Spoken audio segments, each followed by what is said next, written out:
बिस्मिल्लाहिर्रहमानिर्रहीम। अस्सलाम वालेकुम नाज़रीन। सरकारी मुलाजमीन, पेंशनर और फिक्स्ड इनकम अफराद के लिए जो मुमकिन रिलीफ है उनकी डिटेल मैं आपको बताता हूँ नाज़रीन। और मेडिकल अलाउंस और कन्वेंस अलाउंस के बारे में जो कहा जा रहा था कि इतना इजाफा होगा, उसकी डिटेल भी सामने आ गई है।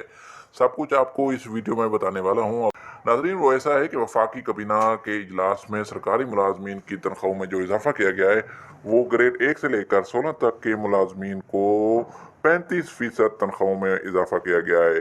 ग्रेड 17 से लेकर 22 तक जितने भी मुलाजमीन हैं उनकी तनख्वाहों में 30% इजाफा किया गया है। और इसके अलावा नाज़रीन जो पेंशनर हजरात हैं उनकी पेंशन में 17.5% इजाफा किया गया है। और कम अज़ कम जो उजरत है वो 30,000 रुपये कर दी गई है कि ड्यूटी स्टेशन से बाहर सरकारी सफ़र या रात के क़याम के लिए डेली अलाउंस और माइलेज अलाउंस में इजाफा कर दिया गया है नाज़रीन। इसके अलावा नाज़रीन deputation allowance, grant charge, additional charge allowances में भी इजाफा कर दिया गया है नाज़रीन। ये वो अलाउंसेस हैं जिनमें इजाफा किया गया है। इसके अलावा नाज़रीन जो मेडिकल अलाउंस और कन्वेंस अलाउंस के बारे में बहुत सारी खबरें थी वो मैं आगे चलकर आपको डिटेल के साथ बताता हूँ कि उसमें इजाफा है या नहीं है।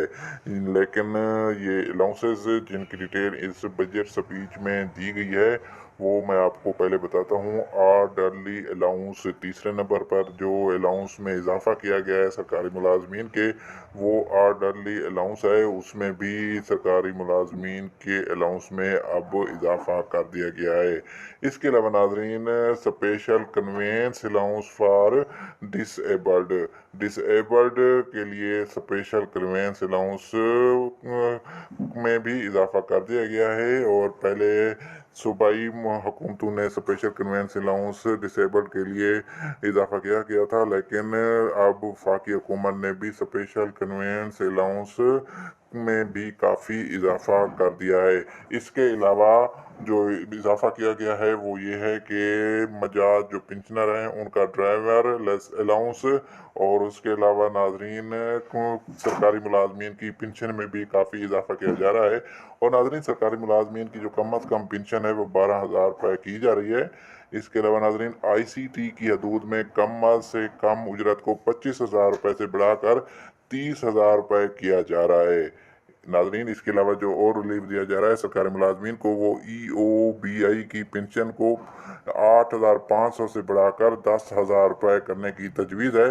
इसके अलावा मकरूज अफराद की बेवाओं की इमदाद के लिए वज़ीर आज़म मोहम्मद नवाज शरीफ के पिछले 2 साला अदवार के बजट 1999 सन 2000 और 2017-18 में जो स्कीम का इजरा किया गया था माली साल 2023-24 के हवाले से, ऐसी ही scheme house building finance corporation की मकरूज बेवाओं के लिए मुतारिफ कराई जा रही है। इसके तहत उन बेवाओं को 10 लाख रुपए तक बकिया कर्जा जात हुकूमत पाकिस्तान अदा करेगी। CDNS के शोधा अकाउंट में डिपॉजिट की हद 50 लाख से बढ़ाकर 75 लाख रुपए की जा रही है नाजरीन। ये वो अलाउंसेस हैं, ये वो रिलीफ हैं जो कि सरकारी मुलाजमीन को बजट 2023-24 में दिए जा रहे हैं। तो नाजरीन आज की वीडियो में आपसे ये डिटेल शेयर करनी थी। इसके अलावा नाजरीन एक और भी है, बहबूद सेविंग सर्टिफिकेट्स में डिपॉजिट की हद 50 लाख से बढ़ाकर वो भी 75 लाख रुपए की जा रही है। अब बात करते हैं कन्वेंस अलाउंस, मेडिकल अलाउंस। उसमें कोई इजाफा नहीं किया गया, जस्ट डिसेबल्ड अफराद के कन्वेंस अलाउंस में इजाफा कर दिया गया है। उम्मीद करता हूं कि आपको ये वीडियो पसंद आई होगी। अगर आपको हमारी ये वीडियो अच्छी लगी हो तो इसको लाइक और शेयर करें और हमारे इस चैनल को सब्सक्राइब करें ताकि इस तरह की मजीद और अच्छी वीडियोस आपको बर वक्त मिल सके। शुक्रिया।